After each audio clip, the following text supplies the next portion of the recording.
여러분 반갑습니다. 저는 그 국제국 자본이동 분석팀에서 최근 그 많은 그 신문지상이나 언론 통해 가지고 이제 금융위기 관련해 가지고 위기 시에 자본 유출입 관련해서 논란이 되고 있는데요. 거기에 관해서 지금 집중적으로 저희 모니터링하고 있는 게 저희 담당 업무로 수행하고 있고, 저희 팀에서는 최근에 일단 그 미국 테이퍼링 관련해 가지고 자본 유출입 관련해서 지금 굉장히 변동성도 크게 지금 확대되고 있는 그런 상황인데, 다행스럽게 저희 나라 같은 경우에는 그 영향에서 약간은 제외되어 있지만 그런 부분들을 예의주시하면서 그 우리나라 자본 유출입 변동 여부를 추이를 저희들이 모니터링하면서 그게 우리나라에 어떤 영향을 미치는지 그런 부분에 대해서 유의 있게 지금 업무를 수행하고 있습니다. 오늘 그 강의를 드릴 주제도 글로벌 금융위기 이후 우리나라 자본 유출입의 동향 및 특징이라고 되어 있는데요. 아시다시피 글로벌 금융위기, 또 멀게는 그 아시아 외환위기까지 거슬러 올라갔을 때 자본 유출입 변동이 우리나라 경제에 큰 영향을 줬다는 것은 뭐 여러분들께서도 모두들 다 잘 알고 계시는 주저하는 사실입니다.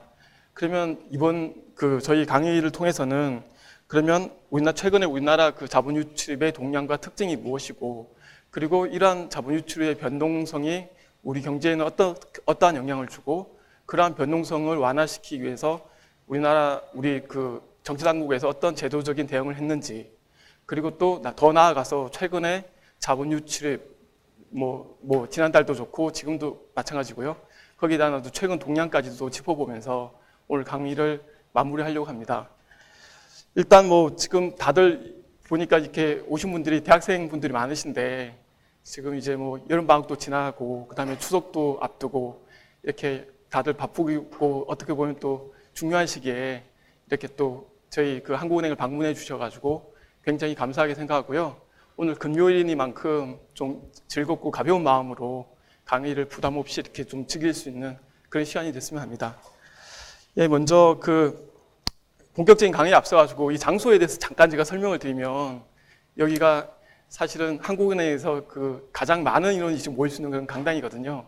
그래서 좌우로 보시면은 저희가 한국은행이 1950년에 창립을 했는데, 그 이후로 이제 한국은행을 맡아서 이끌어 주셨던 그 총재님들 사진이 1대 총재님부터 지금 쭉 이렇게 그 전시가 되어 있습니다. 그래서 가장 최근에는 저희 그 이성태 총재, 박승 총재, 전천환 총재님까지 지금 사진이 걸려 있고요. 앞으로 이제 더 나아가서 이제 그 지금 현재 계신 총재님들뿐만 아니라 역대 총재님들도 다 이렇게 사진이 이렇게 전시가 될 것 같습니다.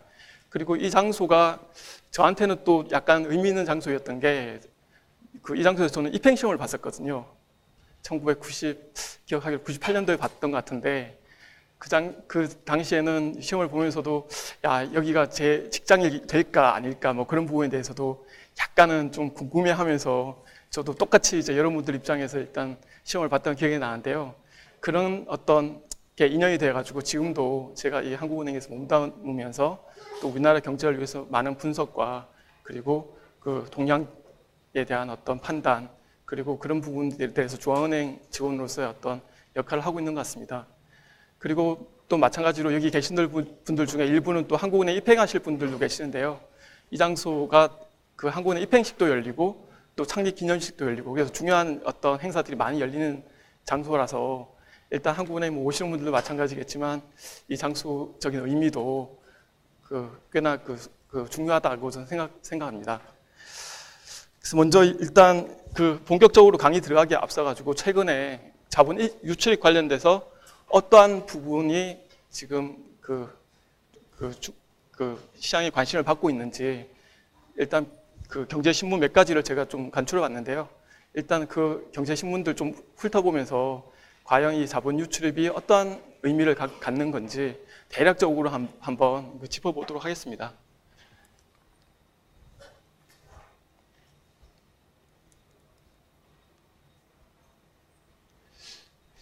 일단 아시다시피 지금 저희 나라뿐만 아니라 다른 아시아 또 중남미 신흥국들의 어떤 금융 사정이 좀 불안한 상황인데요. 일단은 지금은 약간은 완화되긴 했지만, 일단 8월 말부터 일단 브라질, 그 다음에 인도네시아, 그 다음에 말레이시아, 태국과 같이 어떤 주요한 신흥국들의 금융시장이 많이 불안한 모습을 보였습니다.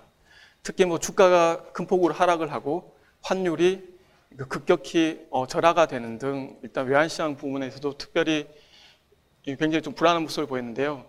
일단 여기서 보시면 일단 브라질 같은 경우에 당장 그 미국에서 양적 완화 얘기가 나오니까 일단 대외 여건이 좀 취약한 그런 국가들부터 위기가 좀 시작되는 모습이었습니다. 그래서 브라질 같은 경우에 환율이 외환시장이 급격히 불안해지니까 일단 외환시장 개입을 일단 뭐 좀 공격적으로 나서는 그런 개입을 그 구두 의사를 계속 밝혔고요. 그리고 실제로도 외환보유액 등을 활용해가지고 외환시장에 적극적으로 개입하는 모습을 보였습니다. 인도 관련된 기사인데요.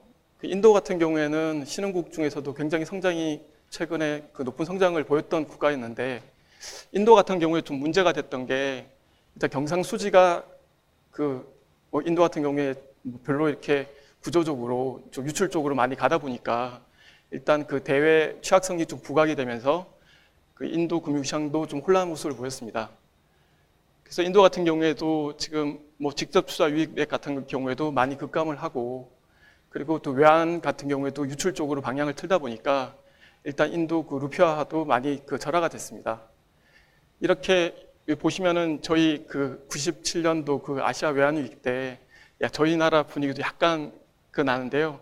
사실 이렇게 그 외환시장이 불안하게 됐을 경우에 특히 외국 자본이 급격하게 유출됐을 때는 신흥국 입장에서는 아시다시피 크나큰 그 경제 위기로 다가오는 거기 때문에 일단 정책 당국자 입장에서도 굉장히 조심스럽게 이런 부분들이 저희 나라나 다른 국가로 어떻게 파급될지 그런 부분에서 굉장히 저희 뭐 신경 써서 이렇게 모니터링을 해야 되는 그런 상황 같습니다.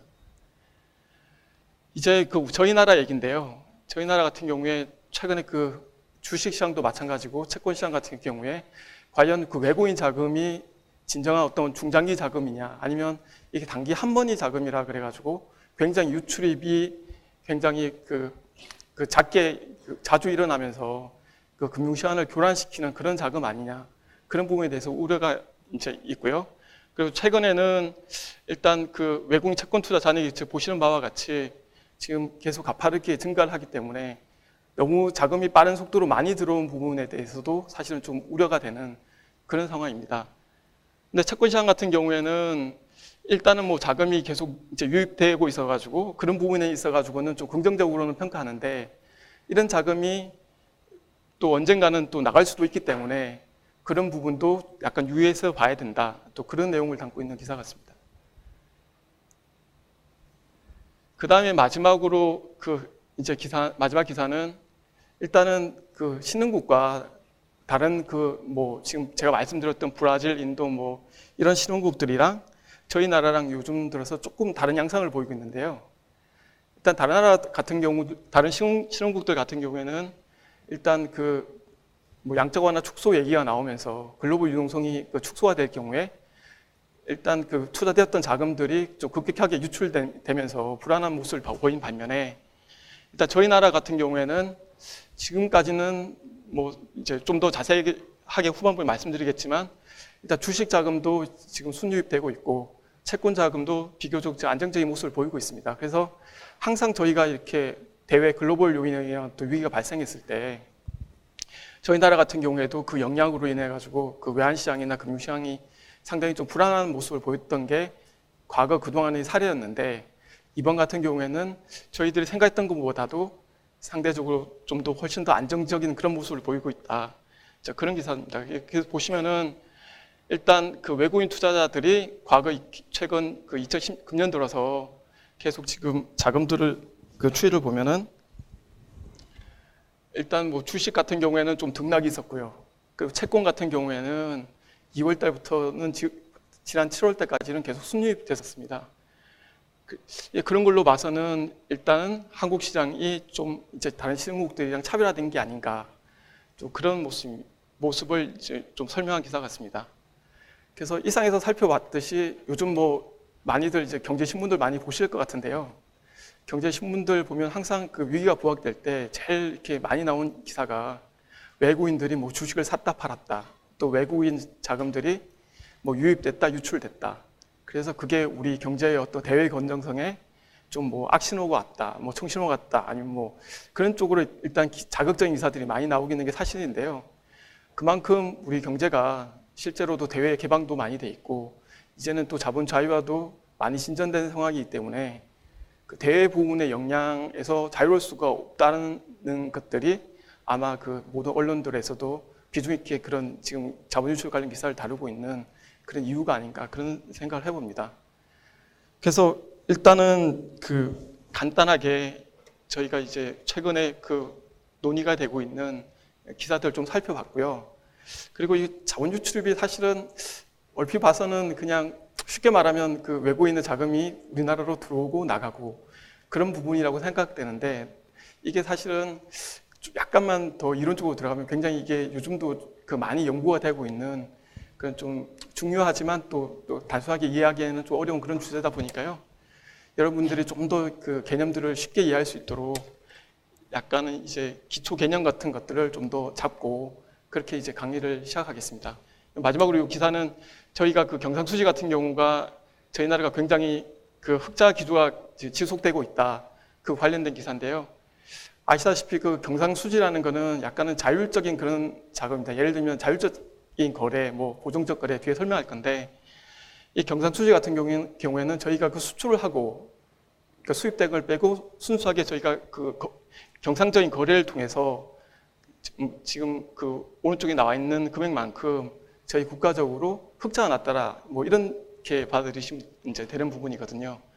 근데 사실 뭐 국제 수지가 균형이라는 측면에서 보면은 환율이나 다른 부분들이 자율적인 조정이 일어나서 일단 경상수지가 이렇게 대부분 뭐 이렇게 균형을 찾아서 회귀를 하는데 일단 뭐 거시경제 여건이 탄탄한 저희 나라 같은 경우에는 일단 2000년대 들어서 대부분 경상수지가 흑자 기조를 계속 유지를 했었고요.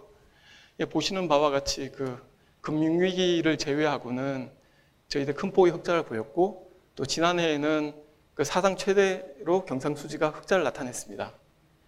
그리고 또 금년 같은 경우에도 지금 뭐 7월까지이긴 하지만 금년도에도 현재 수준의 어떤 경상수지 기조가 유지될 경우에는 아마 그 올해도 그 전년에 이어서 사상 그 최대의 경상수지 흑자가 기록될 것으로 예상됩니다.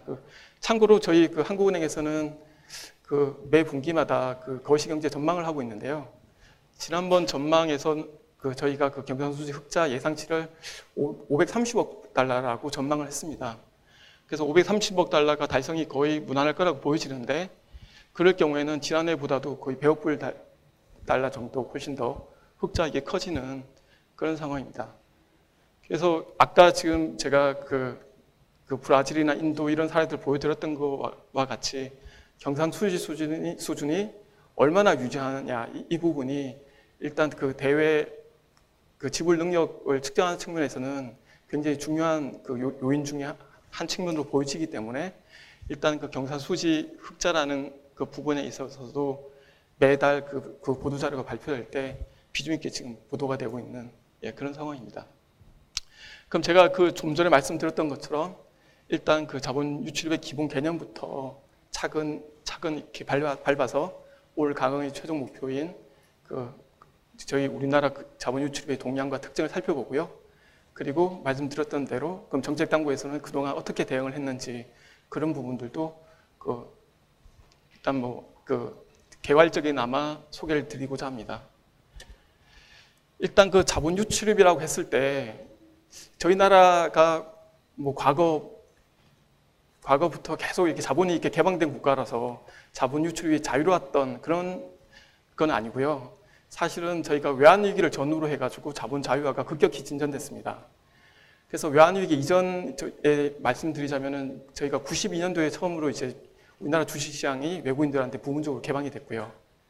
그리고 96년도 10월에 저희가 그 OECD에 가입하게 됩니다. 그러니까 OECD에 가입했다라는 게 그 선진국 클럽에 저희 나라가 가입됐다. 그리고 우리나라의 경제적 위상이 이제는 뭐 선진국 반열에 올랐다. 그런 측면에서 굉장히 그 의미 있는 그런 그 뭐 사례이긴 하지만 또 자본 유출과 관련해서 봤을 때는 OECD에서 내세우는 자본 자유화의 규약을 저희가 준수를 해야 되는 그런 의무도 이제 발생하게 됩니다. 그래서 96년 10월 이후로 저희가 또다시 이제 좀 자본 자유화 일정이 좀 더 이제 앞당겨져서 정부에서도 단계적으로 계획하에 자본 자유화가 이제 단계적으로 좀 더 이제 포괄적으로 개방하게 되고요. 그리고 저희가 그 97년도 이제 그 외환위기 때 그 외환위기라는 것은 급격하게 또 저희 그 자본이 유출이 되면서 저희 그 아시아 외환위기 잘 아시겠지만 그때 그 외환 보유액이 그 최저 수준으로 내려가면서 해외 투자가들이 한국이 정말 그 한국의 외채에 대해서 지불 능력이 있느냐 그런 의구심이 생기면서 자본이 유출됐던 그게 사실은 가장 핵심이었습니다.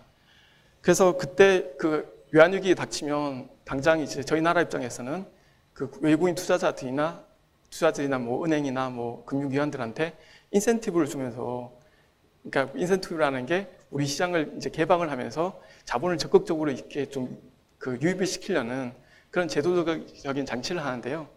그런 부분 중에 하나가 이제 우리나라 그 자본시장 개방이었습니다. 그래서 97년도 12월에 그 외국인 채권 투자 한도를 폐지를 하고요. 그리고 98년 5월에는 그 외국인 주식 투자 한도까지 폐지를 하게 됩니다.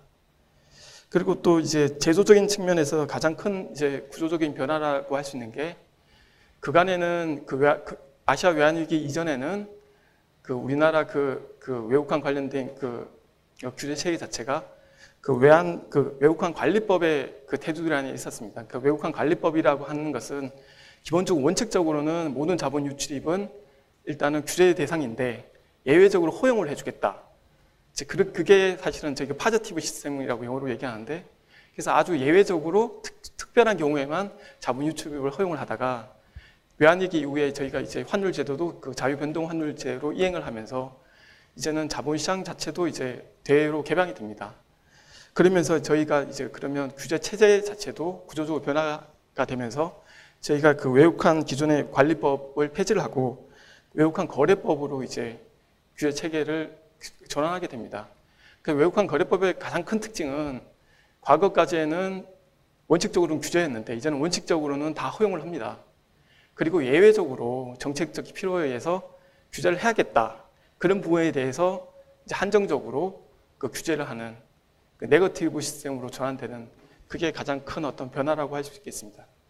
그래서 사실상 우리나라 그 자본 유출입이 이제 자유화되고 그리고 그 규제 체계나 우리 또 그 자본 자유화가 진전된 거는 실질적으로는 이제 아시아 외환위기 1997년 이후 98년, 99년부터 본격적으로 이제 외국인 자본들이 유출입이 활발하게 일어나고 또 바꿔 말하면은 외국인뿐만 아니라 거주자들도 과거에는 해외에 투자를 한다거나 아니면 해외에 뭐 증권 투자를 한다, 해외에서 발행한 뭐 채권을 산다 그런 부분이 다 규제였는데 그 이후부터는 그런 부분들도 점진적으로 이제 개방이 돼서 지금 현재는 자본 자유화가 거의 90% 이상 그 진정이 된 것으로 그렇게 알고 있습니다.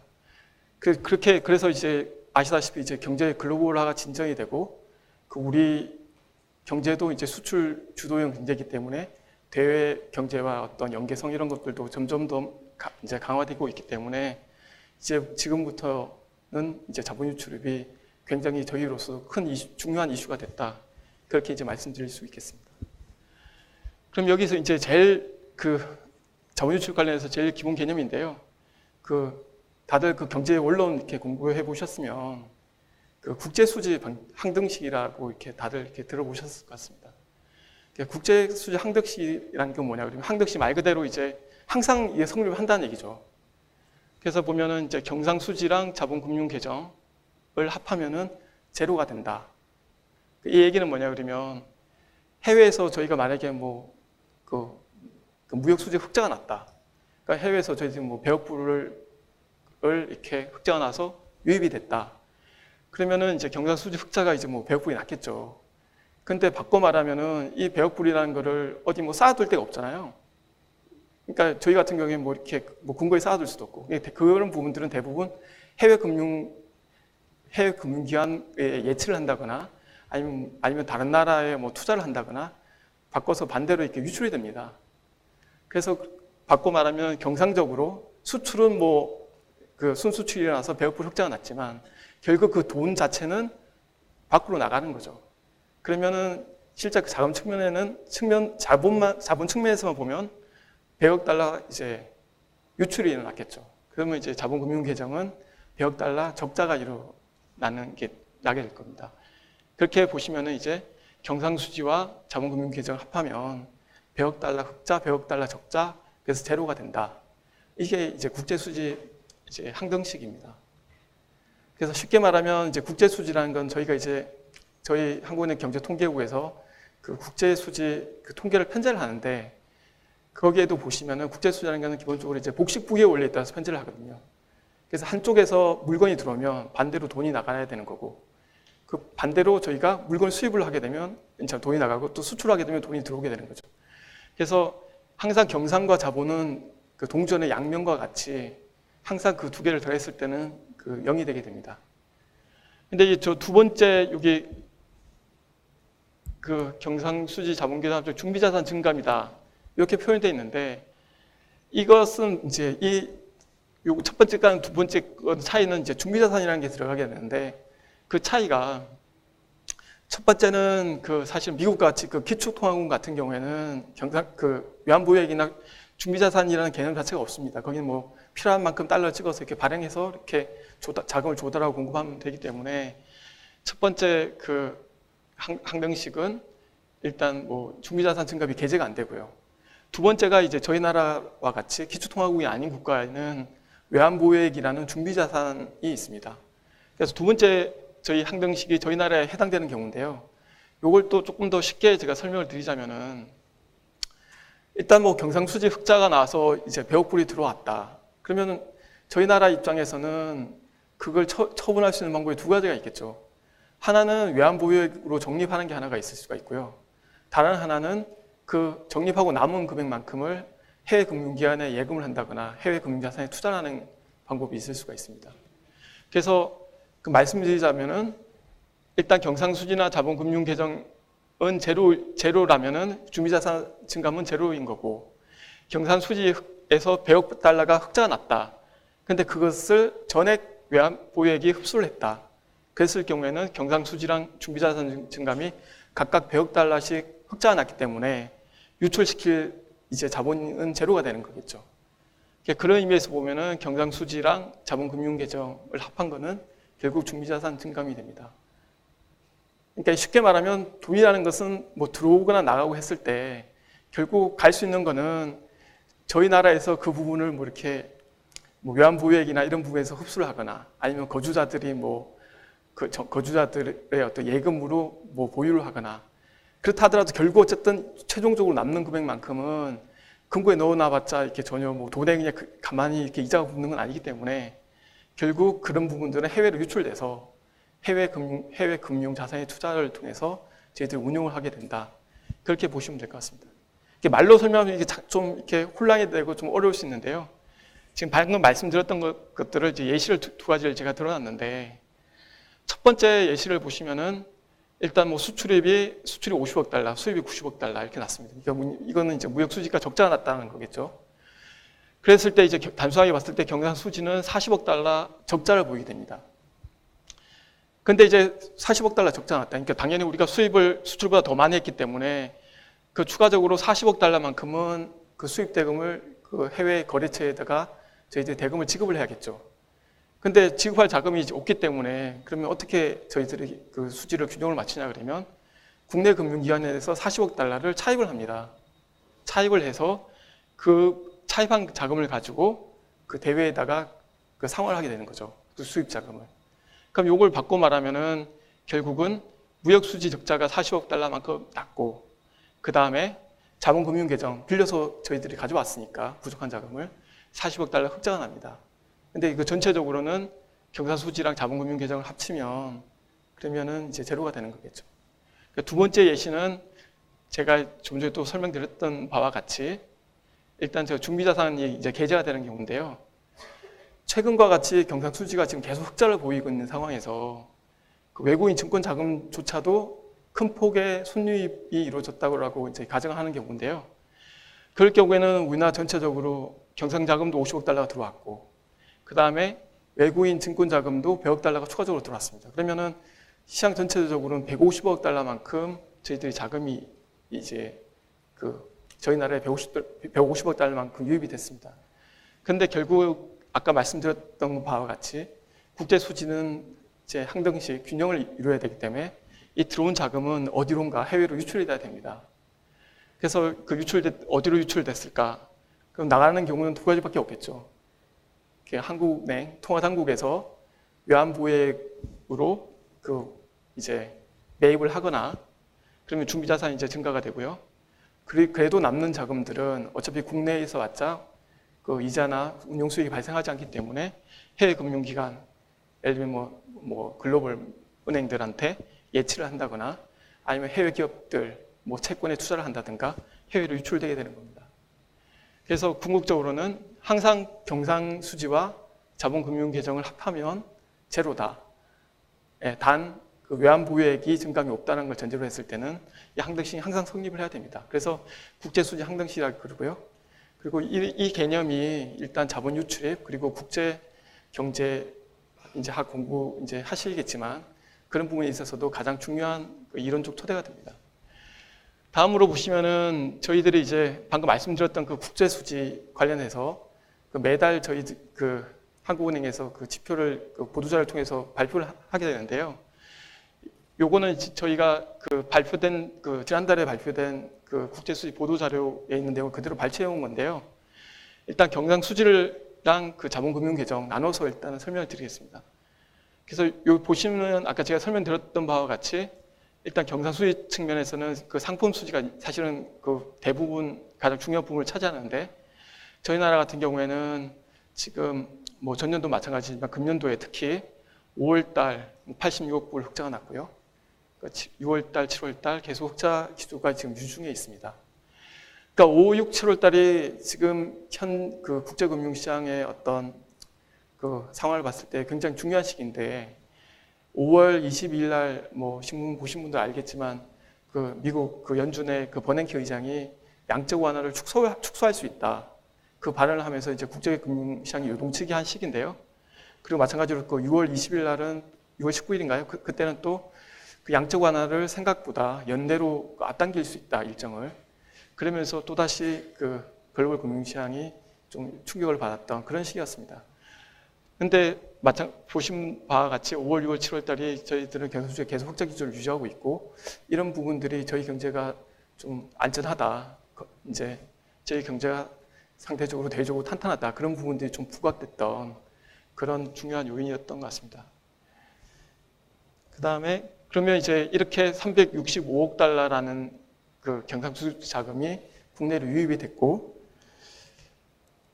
다음으로 보시면 이제 자본금융계정이 보이는데요. 여기 보시면은 이제 첫 번째 줄 보면은 이건 반대로 또 374억 달러 적자가 났습니다. 이게 흑자라기보다는 유출이 났다는 거죠. 그래서 금융계정 통해서 374억 달러가 유출이 돼서 아까 이제 국제수지 항등식이 이 개념에서도 그대로 적용됐다는 걸 이제 보실 수가 있습니다. 보시면은 그럼 이제 어떤 부분을 통해서 유출됐는지 세부 내역이 나오는데요. 일단 첫 번째로 이제 직접 투자, 해외에 이제 삼성전자가 어디 중국에 공장을 건립을 한다라든가 그런 어떤 신규적인 어떤 우리 기업들의 투자 관련된 이제 부분들이 대략 한 70억 불 이상 이제 유출이 된 거고요. 그 다음에 증권 투자 관련해서 123억 불 정도 유출이 됐고, 그 다음에 이제 기타 투자에 보면 대출 및 차입이 있습니다. 그러니까 금융기관들이 그 자금의 잉여나 부족들을 메우기 위해서 해외에서 대출도 차입도 해갖고 오고 해가지고 또 남는 자금은 또 해외 금융기관이나 해외 기업들한테 이제 대출도 해주고 있는데요. 이제 그런 부분들이 그 구체적으로 내역이 나옵니다. 밑에 보시는 바와 같이 중비자산 증감은 굉장히 좀 미미한 수준으로 이제 370억 불에 비하면 굉장히 미미하죠. 그러니까 외환 보유액, 그 외환시장 개입을 통한 어떤 중비자산 증감은 거의 없었고요. 또 제가 알기로는 18.6억 불 정도 나와 있지만 저중에 또 상당 부분은 저희 외환 보유액 운용 수익으로 인해 가지고 늘어난 부분들이 있기 때문에 일단은 지금 같은 경우에는 대부분 경상 자금으로 들어온 자금들이 방금 말씀드린 그 직접 투자, 증권 투자, 기타 투자 이런 부분들을 통해서 조정이 이루어졌다. 이렇게 보시면 될 것 같습니다. 그래서 이 부분에서 이제 제가 저기 보시면은 노란색 쉐이드로 이렇게 표시를 해둔 부분이 있는데요. 요 부분이 오늘 강의 주제랑 직결되는 소위 말하는 자본의 범주라고 저희들이 잡을 수 있는 부분 같습니다. 그래서 먼저 증권 투자를 보시면은 증권 투자 자산, 그 다음에 증권 투자 부채 이렇게 나눠져 있고요. 그 다음에 기타 투자 쪽 보면 대출 차입 이렇게 나와 있는데, 이런 부분들이 실제로 가장 유출 변동성도 크면서 저희들이 항상 주의 깊게 모니터링 하는 부분인데요. 저기 보시면은 증권 투자 자산, 증권 투자 부채 이렇게 되어 있는데요. 이게 좀 얼핏 봐서는 이렇게 개념적으로 좀 이해 안 될 수도 있을 것 같습니다. 그러니까 증권 투자 자산이라고 하는 거는 아시다시피 자산은 이제 기본적으로 저희가 받을 어떤 금융 자산이 있다는 얘기죠. 우리나라 입장에서 해외에 투자한 그런 부분들이 자산으로 표기가 되고요. 그 반대로 바꿔서 말하면은 외국인들이 우리나라에서 투자했다. 예를 들면 우리나라 채권이나 주식을 샀다. 그 말은 바꿔 말하면 우리나라에서가 외국인들의 줄 어떤 채무가 있다는 뜻이겠죠. 그런 의미에서 증권 투자 부채에 이제 계리가 되게 됩니다. 그래서 말하자면은 자산 쪽에 있는 거는 우리가 해외 증권 투자를 했다거나, 네? 그다음에 해외 주식이나 채권 투자를 통해서 해외로 유출됐다는 거고요. 그리고 증권 투자 부채라고 되어 있는 거는 외국인들이 우리나라 특히 채권 주식에 투자했다. 그런 개념으로 보면 될 것 같습니다. 그리고 주의하셔야 될 게 부가 플러스 마이너스 있는데요. 항상 이 국제수지에서는 플러스는 자금 유입됐다는 걸 의미를 하고, 그 다음에 마이너스는 자금이 유출됐다는 걸 의미를 하게 됩니다. 그래서 그런 관점에서 일단 금년도 7월달 자본 유출입을 한번 읽어보면요. 일단은 금년 7월 중에 증권 투자는 순수하게 18억 달러 정도가 우리나라로 유입이 됐습니다. 그 이면을 보면 내국인들이, 거주자들이 해외에 투자한 금액이 23억 9억 달러로 유출이 됐다는 얘기고요. 그 다음에 외국인들이 우리나라 증권시장에 42억 달러 투자가 됐다는 그런 의미로 보시면 됩니다. 밑에 지분증권은 주식을 의미하는 거고, 부채성 증권은 채권 투자를 의미하게 됩니다. 그래서 지금 요것만 보시더라도 외국인들이 지금 우리나라 증시에 지금 투자를 하고 있구나 보실 수가 있고요. 그리고 6월달 같은 경우에 보면은 2-2 증권 투자 부채 지분증권이 마이너스 51.8이라고 되어 있잖아요. 요거는 아시다시피 6월달에 테이퍼링 미국 양적 완화 축소 얘기가 나오면서 일단 신흥국 전체적으로 금융시장이 흔들릴 때 우리나라 주식시장에서 외국인들이 한 50억 달러 정도 자금을 유출해 갔다.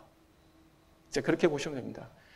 그래서 그때 사실은 6월달 같은 경우에 일단 주식시장 자금이 유출되면서 약간 이게 신흥국 테이퍼 양적 완화 축소 위기가 우리나라도 약간 좀 전이되는 거 아닌가, 그런 부분에 우려가 있었던 게 사실인데 7월달, 8월달 들어서면서 자금들이 다시 좀 상당 금액이 유입이 되면서 좀 그런 부분에 대한 어떤 우려는 좀 진정이 됐고요. 오히려 이런 부분들이 어떤 다른 신흥 상황이랑 대비되면서 우리나라 같은 경우에 좀 건전성이 많이 부각됐던 이제 그런 시기 같습니다. 그래서 지금 말씀드린 경상수지랑 이 자본금융개정 이 부분은 일단 우리나라 어떤 대외 건전성이나 우리나라 경제 상황을 나타내는 굉장히 중요한 지표이기 때문에 지금 짧게나마 지금 설명을 이제 드렸던 거고요. 그리고 지금 말씀드렸던 여기 국제수지 통계는 이제 한국은행 경제 통계 시스템이라고 있습니다. 여기 보시면은 아마 잘 찾으실 수 있을 것 같은데요. 제 한국은행 홈페이지에서 경제 통계 시스템 들어가시면은 국제수지 관련돼서 데이터가 이제 수록이 돼 있으니까요. 요거는 필요하실 때 한 번씩 이렇게 시계열 데이터가 유지돼 있으니까 연구 목적이나 아니면 이제 학습 목적이라서도 한 번씩 들어가서 살펴보시면은 좋은 어떤 정보가 되지 않을까 생각이 됩니다. 근데 이제 이런 보도 자료를 만들기 위해서 이제 이게 저희 나라에만 있는 특별한 외환 전산망이라는 거에 대해서 간략하게 설명드리자면요. 외환위기 때 이제 자본시장이 급격하게 이제 외환위기 이후에 이제 개방이 되다 보니까 일단 정책 당국 입장에서는 그럼 이 자본이라는 거를 그러면 개방하는 건 좋지만 우리가 거기에 대해서 면밀하게 어떤 모니터링을 해야 되지 않냐. 사실은 굉장히 조심스러운 측면이 있었습니다. 그러니까 우리가 그 동향을 항상 모니터링 하면서 항상 이상 징후가 있을 때는 저희가 정책적인 대응을 해야 되는데 일단 개방은 하고 그 이외에 그 모니터링 측면에서는 항상 이렇게 선제적으로 대응을 못할 우려가 있기 때문에 저희가 그 외환위기 직후에 일단은 그 규제 체계를 바꾸면서 그 외환 전산망을 구축하게 됩니다. 이 외환 전산망이라는 게 그 우리나라 입장에서 굉장히 중요한 어떤 그 인프라스트럭처라고 생각되는데요. 그래서 이 외환 전산망이 뭐냐 하면은 일단 우리나라에서 일어나는 모든 외환 거래가 이 외환 전산망을 통해서 집중이 되게 됩니다. 그래서 여러분들이 뭐 환전을 한다거나 아니면 외국인 투자자들이 우리나라에 뭐 증권 투자를 한다거나 아니면 또 뭐 해외에 우리나라 기업들이 뭐 송금을 한다거나 환이 게재가 되는 모든 거래들은 지금 저희 그 외국환 거래법 체계 하에서 외환 전산망을 통해서 보고가 되게 돼 있습니다. 그래서 보시는 바와 같이 지금 모든 국내 외국환 은행들, 그 다음에 지금 증권 관련된 기관, 그리고 보험, 그 다음에 뭐 저희 집합투자업자 등등 우리나라에서 외환거래를 하고 있는 모든 기관들이 지금 외환전산망을 통해서 외환거래를 보고를 하고 있고요. 이런 부분들이 한국은행으로 집중이 되면 저희는 이런 통계들을 가공을 해서 지금 그 이용기관인 뭐 기재부나 국세청, 관세청, 정부 그 유관기관들에게 필요한 그 외환 정보를 제공하고 있습니다. 그래서 이 외환전산망이 가지는 의미는 일단은 그 외환시장 자체가 개방된 우리나라 입장에서 그 실시간으로 외환 거래를 모니터링하고 그런 부분에 이제 모니터링을 하면서 정책적 대응을 보다 더 적시성 있게 내놓을 수 있게 하는 그런 시스템이다 인 거고요. 그래서 사실상 경상수지 아까 말씀드렸던 경상수지 통계를 편찬할 때도 이 외환 전산망을 통해서 그 집중된 그런 정보들을 활용해가지고 저희들이 그 외환 관련된 통계도 지금 그 정도 높은 통계를 지금 편제를 해서 제공하고 있습니다. 그러면 이상 뭐 저희가 이제 그 자본유출 관련된 어떤 기본 내용들 말씀드렸듯이 국제수지 항등식이 뭐고 경상수지랑 자본금융개정 통계가 어떻게 이루어지고 그 다음에 그 외환전산망이 뭔지 그리고 또 경상수지가 갖는 그런 의미들까지 기본적인 개념들에 대해서 이제 한번 살펴봤고요. 지금부터가 이제 본격적으로 오늘 그 강의 주제인 그 글로벌 금융위기 이후에 우리나라 그 자본 유출의 동향과 특징이 어떻게 되는지 그리고 정책 대응을 어떻게 그간 이제 저희들이 추진해 왔는지 그런 부분에 대해서 본격적으로 이제 강의를 진행하겠습니다.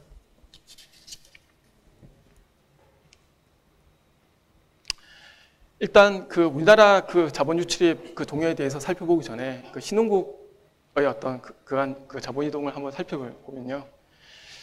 일단 그 제일 왼쪽 그래프 보시는 바와 같이 일단 금융위기를 전후해 가지고 자본 유출액이 굉장히 급격하게 움직인 모습을 볼 수 있습니다.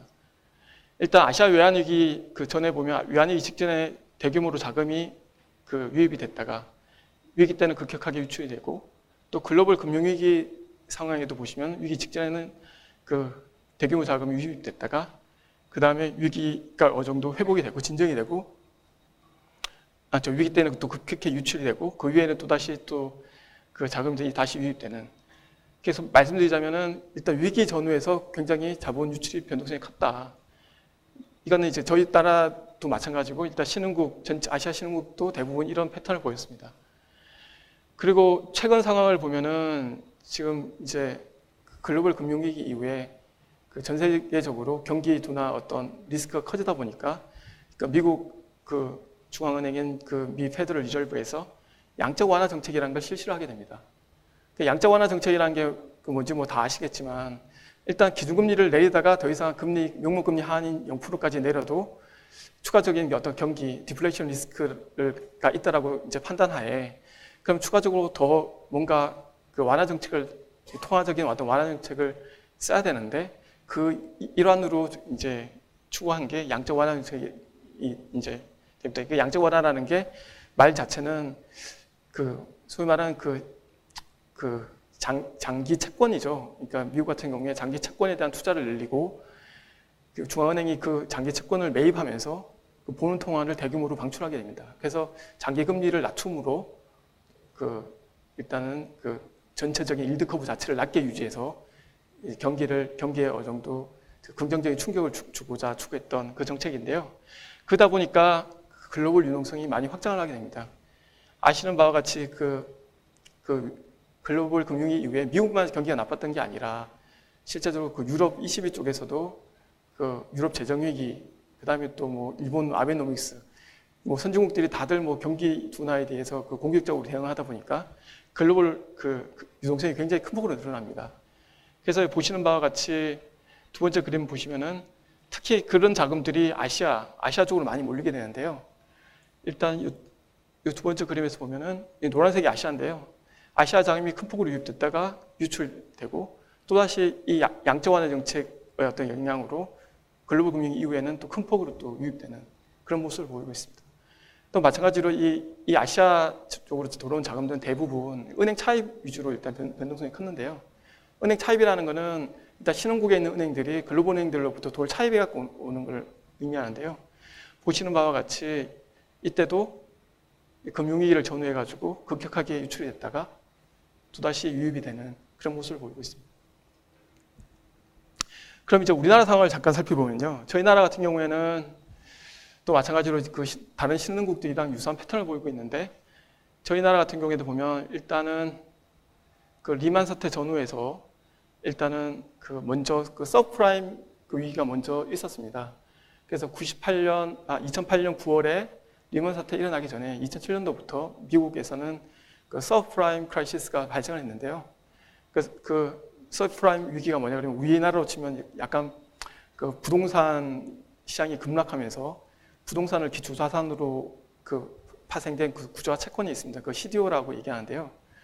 그 채권이 대규모로 부실화가 됩니다. 그로 인해서 금융기관들이 부실화가 되고 그러면서 이제 약간은 미국 국내의 어떤 글로벌 금융위기에 단초가 되는 그런 중요한 어떤 이제 사건이 있었는데 그런 부분들이 다른 어떤 글로벌 금융시장으로 파급되면서 저희 나라 같은 경우에도 일단 외국인 주식 자금이 리만 사태 이전에 굉장히 큰 폭으로 유출이 됩니다. 그 이후에 글로벌 금융위기 때는 저희들은 이제 은행 차입들 말 그대로 이제 글로벌 금융기관들이 대규모로 도산이 되고 하다 보니까 선진국들 말하자면 신흥국의 돈을 대출을 해줬던 은행들이 자기들의 필요에 의해서 이제는 디레버리징 그러니까 말 그대로 자금을 회수를 해갖고 가는 거죠. 그러다 보니까 저희 나라도 은행 차입을 위주로 급격하게 자금이 회수가 되다 보니까 일단 외환 유동성이 굉장히 악화되면서 글로벌 금융위기가 발생했던 거죠. 그리고 글로벌 금융위기 이후에 저희가 또다시 이제 주식 채권 자금이 큰 폭으로 또다시 유입을 하게 됩니다. 그 이후에 이제 유럽 재정위의 영향으로 또 소폭 유출이 됐다가요. 또 최근에는 또다시 그 자금이 유입되게 됩니다. 여기 보시는 바와 같이 이제 이건 월중으로 저희가 저희 은행 차입이나 포트폴리오 자금, 주식 채권 자금들을 이렇게 표시를 한 건데요. 보시는 바와 같이 금융위기 때 물론 가장 큰 진폭이 가장 이제 크게 나타나지만 위기 전후를 보더라도 굉장히 큰 규모의 자금이 불규칙적으로 지금 움직이는 그런 모습을 볼 수가 있습니다. 이제 그런 어떤 자금들, 자본 유출입에 가장 큰 영향을 미치는 게 지금 외국인들 자금이라고 이제 많이 얘기를 하는데요. 일단 뭐 자본 유출이라는 게 양방향이 있습니다. 그러니까 외국인들이 들어와서 미치는 그런 영향도 있지만 내국인들이 요즘 뭐 저희들은 뭐 중국 펀드에 가입한다, 아니면 뭐 브릭스 펀드에 가입한다, 뭐 이렇게 얘기했을 때 그런 펀드에 가입하면 내국인 자금들도 다 유출이 되는 거거든요. 그래서 결국은 그 합계가 나타나서 자본 유출이 이제 이루어지는데. 일단 외국인들 자금 같은 경우에는 그간 특징이 저희들이 좀 예측이 하기 힘든 게 이게 굉장히 단기성 자금들이 그간에 이렇게 급격하게 유입되고 유출되면서 저희 금융시장에 영향을 줬던 게 사실인데요. 그럼 뭐 자본이 외국인 자금들이 이렇게 유입될 수도 있고 유출될 수도 있지 않냐. 뭐 그게 왜 크게 문제냐 이렇게 뭐 생각할 수도 있지만 결국 자본이라는 게 유입되고 유출되면 그만큼 국내 자산을 급격하게 매수하고 매도하고 따라서 일어나겠죠. 그러면 우리나라 증권시장이 갑자기 특별한 요인도 없는데 예를 들면 뭐 외부인들이 뭐 급격하게 자금을 주식을 팔았다. 그러면 당연히 국내에 있는 어떤 뭐 주가 지수나 환율이나 금리, 가격 지표들이 굉장히 불규칙적으로 큰 폭으로 이제 움직이게 됩니다. 그게 이제 가격 지표가 굉장히 변동성이 큰 게 바꿔 말하면 이제 금융시장이 굉장히 불안해진다, 불안정성이 커진다, 그렇게 얘기할 수 있는 거죠. 그렇기 때문에 저희들이 일단 외국인들 자금 유출이 가급적이면 개방이 돼서 좀 긍정적인 측면도 있겠지만 이런 부분들이 굉장히 어떻게 보면은 좀 중장기 시계에서 안정적으로 유입되고 유출되고 그런 쪽으로 이제 투자가 이루어질 수 있도록 저희들이 이제 정책적인 어떤 대응을 해야 된다, 뭐 이렇게 이제 얘기를 하는 거고요. 이제 그런 측면에서 한번 또다시 이제 외국인 증권 자금을 한번 살펴보면 그 우리나라 같은 경우에는 이제 좀 다행스러웠던 게 글로벌 금융위기 때는 여기 보시면 빠지는 자금들이 대부분 여기 파란색이 그 숏텀이라고 하는 게 여기 단기성 자금인데요. 단기성 자금이 급격적으로 빠졌다가 그 다음에 어느 정도 현 수준에서 좀 등락하는 그런 모습을 보이고요. 채권 자금도 마찬가지로 급격하게 금융위기 때 유출이 됐다가 그 이후에는 뭐 그 정도 수준에서 이렇게 좀 유지가 되는 그런 모습을 보이고 있습니다. 이게 그 누적 기준으로 그린 거라서 일단 이게 거의 잔액 개념 비슷하게 이렇게 보시면 될 것 같습니다. 근데 그 반대로 그 중장기 자금을 보시면은 이 중장기 자금이라는 거는 주로 이제 뭐 연기금이나 아니면 뭐 다른 나라 중앙은행이나 뭐 국부펀드 그리고 또 뭐 글로벌 펀드 예를 들면 뭐 그 소위 말하는 그 중장기 시기의 어떤 글로벌 펀드 자금 그런 자금들인데요. 그런 자금들 같은 경우에 그 금융위기에 대규모로 좀 유입되는 그런 측면이 있었습니다. 그래서 우리나라 같은 경우에는 좀 다행스러웠던 게 지금도 중장기성 자금 위주로 지금 계속 유입이 됐고 그리고 특히 뭐 주식 같은 경우에는 그 소위 말하는 공적 자금, 그 중앙은행 자금이나 국부펀드 자금들이 유입됐고 채권 같은 경우에도 투자회사 중심의 어떤 글로벌 펀드 같은 어떤 투자회사 중심의 중장기성 자금이 유입세를 지속했습니다.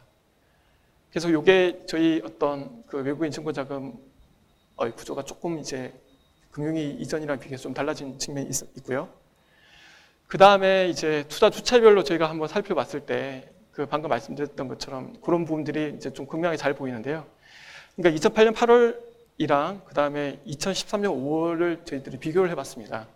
그래서 이거는 이제 주체별로 좀 이렇게 구분을 해봤는데 일단은 주식 같은 경우에 2008년 8월 같은 경우에는 일단은 은행 자금이 한 18% 정도 있었는데 요 은행 자금이 보통 글로벌 경기 이런 부분에 좀 민감하게 반응하는 좀 단계성 자금 이제 성격을 지니는데요.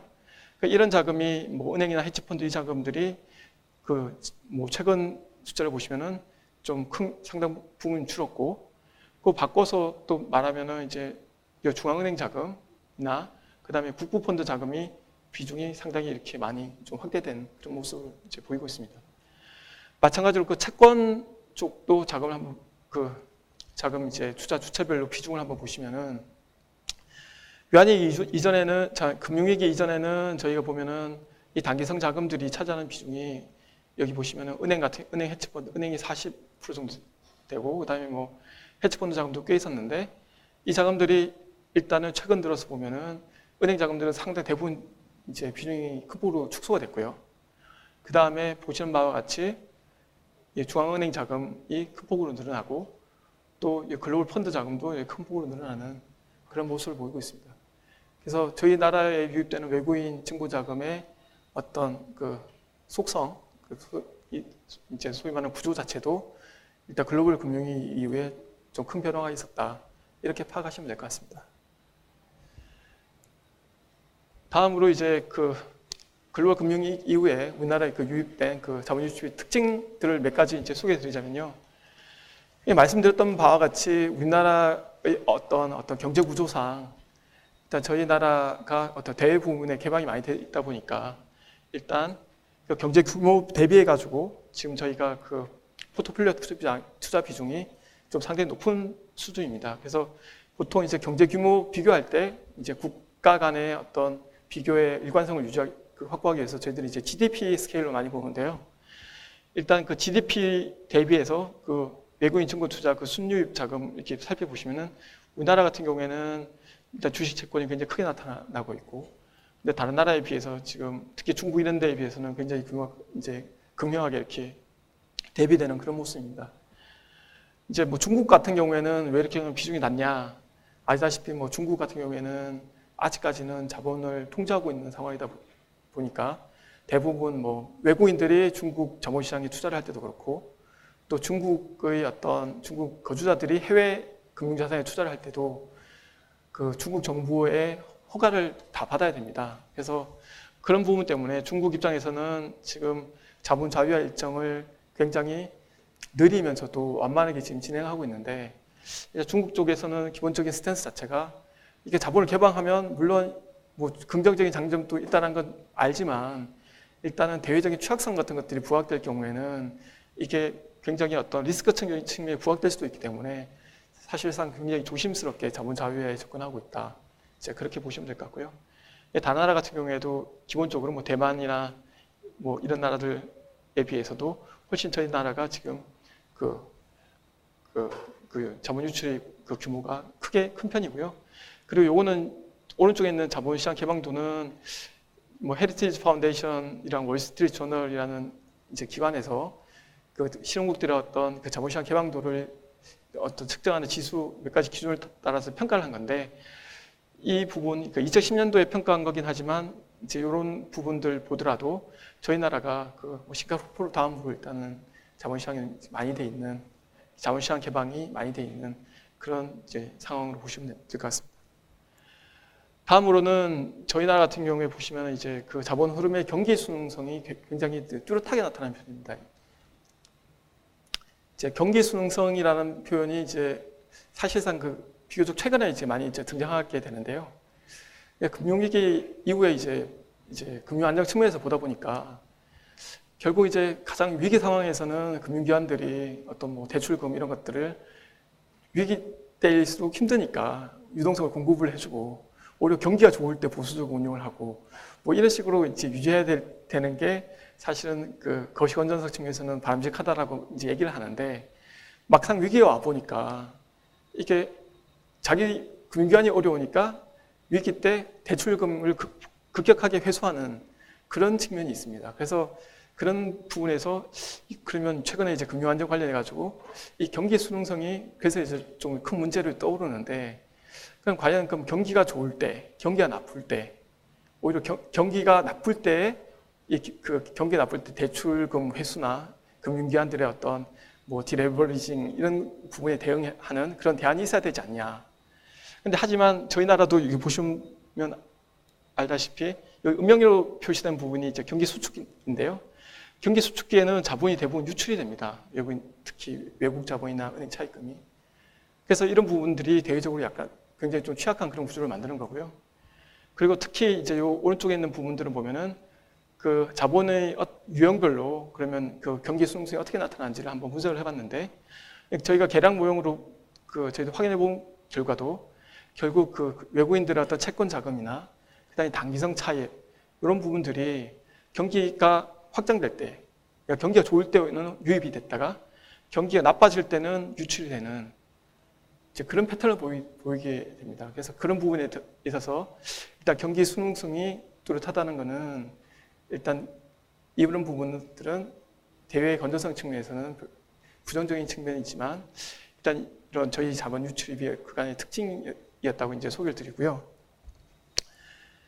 그리고 다음으로 보시면은 이제 뭐 늘 얘기지만 저희는 항상 그 자본 유출 변동성, 개방 경제의 특성상 유출 변동성이 굉장히 높게 나타납니다. 그래서 위에 보시는 바와 같이 금융위기 전후에서는 굉장히 자본 유출 변동성이 크게 높고요. 그리고 월중 저희들이 증권 그 뭐 차입이나 증권 투자 지급수를 나눠봤을 때도 상대적으로 그 차입이 굉장히 은행 차입 쪽 부분이 유출 변동성이 크게 나타나는 것을 확인하실 수가 있습니다. 그러니까 이상과 같이 저희가 이제 그 자본 유출의 어떤 주요 최근의 동향 그리고 자본 유출의 주요 특징을 이제 살펴봤고요. 그러면은 그 저희들이 이제 말씀드렸듯이 그러면 이렇게 변동성이 확대되는 게 그럼 과연 그 우리 경제나 우리 금융 구조에는 과연 좀 어떠한 영향을 미치게 되는지 그런 부분들을 이제 조금 살펴봐야 되는데요.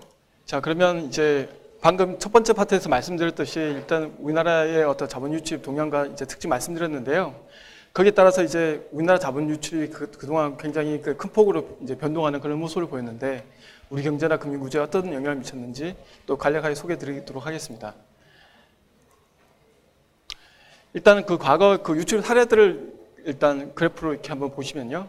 말씀드렸던 바와 같이 그동안 급격하게 유입되고 유출되는 그런 모습을 보였습니다. 일단 사실은 그 외국인 자금이나 그 유입되는 자금이 양 자체가 크면 클수록 그 유출 충격이 왔을 때 유출되는 규모도 클 수밖에 없는 게 이제 사실인데요.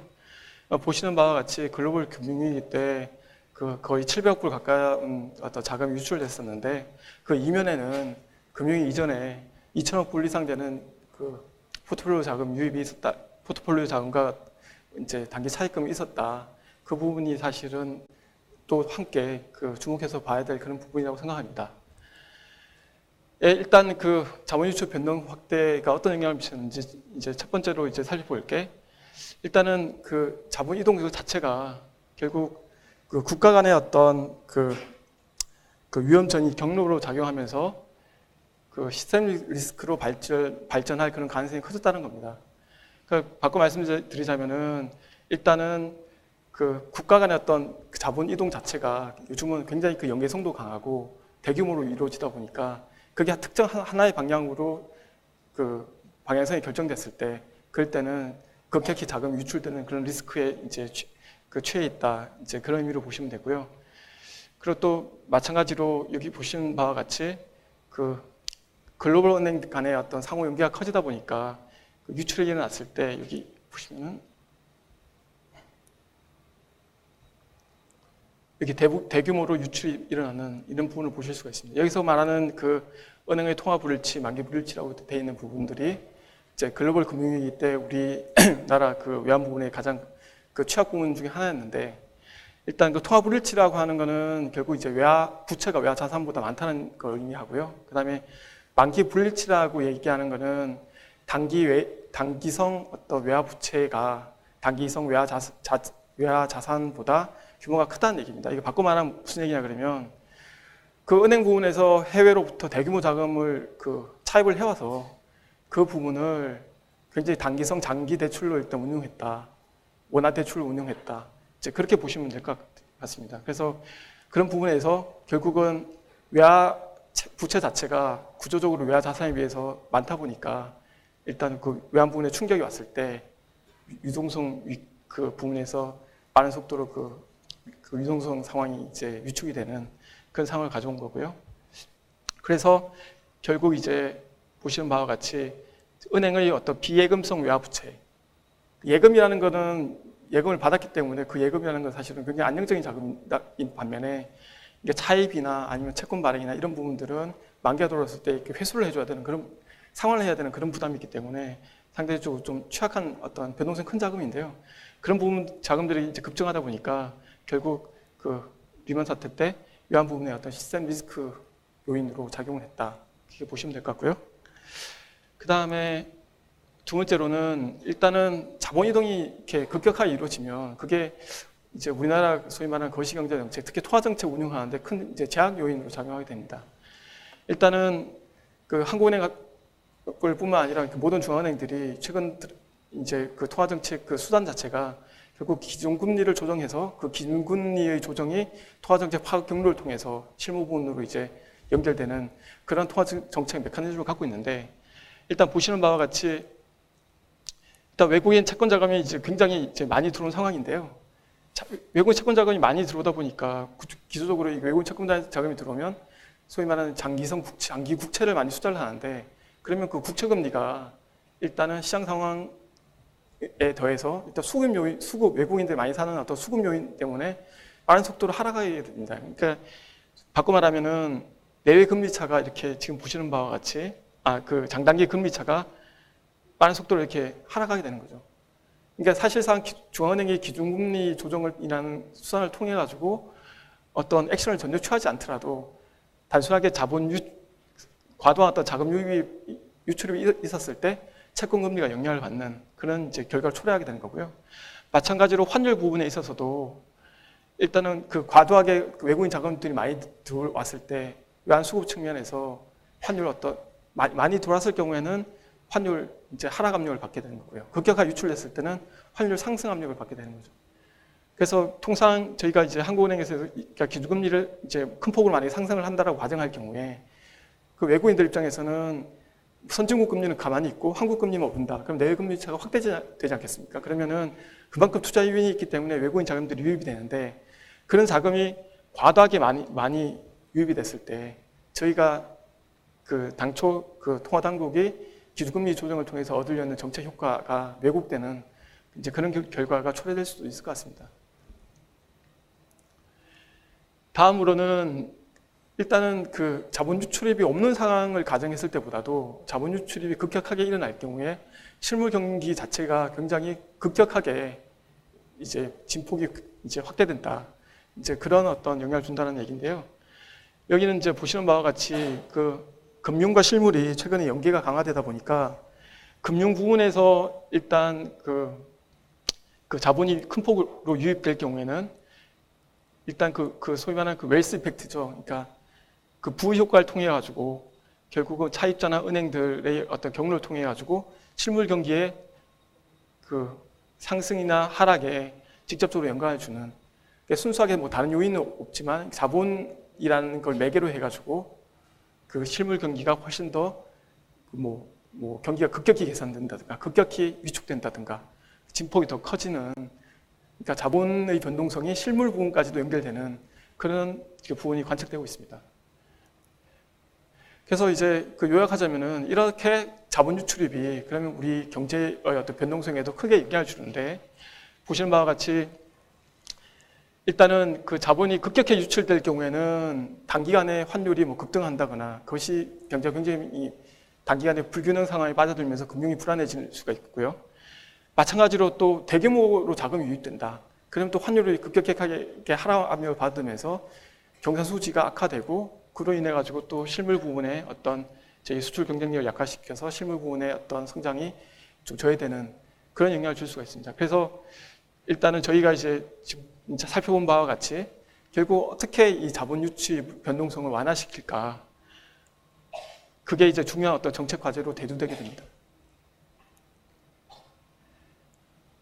그럼 이제 뭐 이처럼 이와 같이 이렇게 자본 유출이 큰 폭의 변동성을 그러면 그간이 나타났었고 금융위기 또 마찬가지고 외환위기도 그렇고 저희들이 번번이 그 글로벌 위기가 닥쳤을 때 저희 그 신흥국이 항상 구조적으로 취약해질 수밖에 없는 그런 어떤 뻔히 아는 문제에 대해서 그 저희가 그럼 어떻게 대응을 해야 되냐 그 해결책이 사실 마땅치 않은데요. 그게 아시다시피 이제 저희가 OECD 가입되면서 저희가 이제 자본 그 변동성을 완화하기 위해서 가장 쉬운 방법은 자본 규제인데요. 자본 규제를 했을 때는 이 자본 자유화의 이행에 역행하는 그런 뭐 부분으로 인식되면서 또 어떻게 보면 외국인 투자가나 대외적인 신뢰도 측면에서 부정적인 어떤 영향을 받을 수도 있고요. 그런 부분에서 그간 어떤 많은 부담을 받았던 게 사실인데, 근데 금융위기 이후로 이제 저희들이 좀 상황이 좀 달라졌습니다. 그래서 글로벌 금융위기 이후에는 금융위기로 인해서 사실 글로벌 금융위기는 선진국에서 발생한 위기잖아요. 유럽 재정위기도 마찬가지고. 선진국에서 발생한 위기 때문에 저희 신흥국 경제가 굉장히 불안해지는 신흥국 경제의 구조적 취약성이 부각되는 그런 효과를 초래하다 보니까 이 자본 유출입에 대한 어떤 통제, 적절한 통제는 어느 정도 당위성이 있지 않냐. 그런 부분이 이제 국제사회에서 어느 정도 좀 그런 부분에 대한 이해나 그런 부분들에 대한 어떤 설득력이 제고가 돼서 그런 부분에 대해서 이제 선진국과 국제기구, 그 다음에 신흥국 간에 약간 이해가 좀 컨센서스가 형성되는 그런 측면이 있었습니다. 그래서 지난 저희 서울에서 열린 G20 회의부터 그런 부분에 대해서 신흥국 쪽에서 자본 유출입, 소위 말해 자본 통제가 아닌 거시 건전성 측면에서의 어떤 자본 유출입에 대한 어떤 소위 말하는 제도는 그런 부분들은 어느 정도 적법한 면이 있다라는 게 좀 인정되는 그런 측면이 있었습니다. 그래서 저희 나라가 사실은 외환위기, 글로벌 금융위기 이후에 좀 가장 먼저 그런 어떤 시스템, 소위 말하는 뭐 외환 건전성 3종 세트다 뭐 이런 것들을 만들었던 것 같은데요. 지금 이제 세 번째 파트에서는 그런 어떤 배경들을 염두에 두시고 이제 설명 들으시면 좀 더 이해가 쉬우리라 이제 생각됩니다. 지금까지 저희가 이제 살펴봤던 것처럼 이 자본 유출이라는 것은 규모도 크고, 그다음 구성 자체도 이제 차입이나 증권 투자처럼 변동성이 굉장히 큰 그런 부분으로 구성되어 있다 보니까 결국 이제 어떤 국가든지 한 국가의 그 안정적인 거시적 경제 운용을 위해서 정책 대응 수단을 이제 막 모색을 해야 되는데요. 대응 방안은 크게 두 가지가 있죠. 전통적으로 이제 거시경제 정책이 있습니다. 소위 말하는 그 정부가 갖고 있는 환율 정책, 또 중앙은행이 갖고 있는 뭐 통화 정책, 이제 또 재정 정책, 그런 부분으로 대응할 수 있는 방법이 있는데요. 이제 말씀드리겠지만 그런 부분들은 실질적으로 상당 부분 그 제약이 있습니다. 그래서 최근에 나온 이제 거시 건전성 정책이 방금 소개드린 그 자본 유출입을 그 소위 말하는 자본 자유화를 큰 틀에서 벗어나지 않으면서 자본 유출의 변동성을 완화시킬 수 있는 거시 건전성 정책을 국가마다 이제 강구를 하게 되는 겁니다.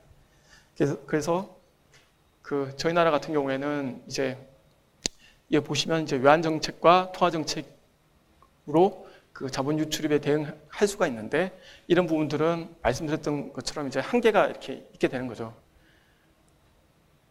먼저 일단 외환 정책 쪽에서 이제 살펴보시면은 대규모로 이제 외환이 유입이 된다. 그럼 이걸 이제 기존의 어떤 전통적인 그 외환 정책으로 이제 대응을 한다라고 이제 가정할 경우에 이제 설명드리겠습니다. 그러면 방법은 두 가지가 있겠죠. 하나는 환율이 대규모 유입되는데 그대로 방치하는 거죠, 그냥. 그러면 이제 어떻게 되냐 그러면 이제 환율이 급격하게 강세로 갑니다. 뭐 지금 환율이 뭐 지금 뭐 1,080원 내인데 이게 뭐 이제 1,000원, 900원, 800원 이렇게 가게 되는 거죠. 그렇게 되면 이 단점은 뭐냐 그러면 우리 그 기업들의 어떤 대외 수출 경쟁력이 약화가 되는 겁니다. 우리 원화만 강세로 가는 거기 때문에. 그 반대로 그러면은 외환 보유액을 그럼 축적을 하자. 환율이 급격하게 이제 절상이 되는 걸 방지하기 위해서 그 외환시장 개입을 통해서 중앙은행이 이제 외환시장에 가서 막 달러를 이렇게 사재기를 하는 거죠.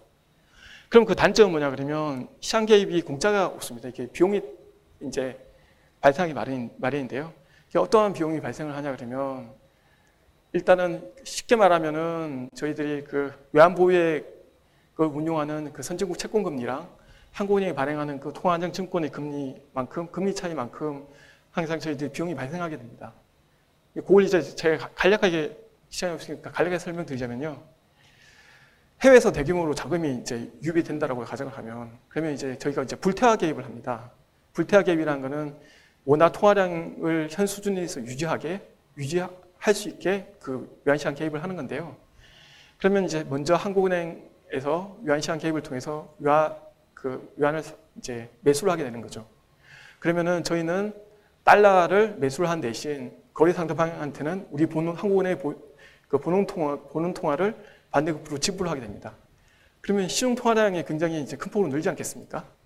그럼 그 시중 통화량이 늘면 안 되기 때문에 그 중앙은행이 통화안정증권이라는 걸 발행을 해서 채권을 그 거래 상대방에게 주고 그 원화 자금을 또다시 저희들이 흡수를 하게 됩니다. 그래서 보는 통화는 수준은 스퀘어를 만들고 또 외환 보유액은 증가를 하고 이제 그렇게 되는데요.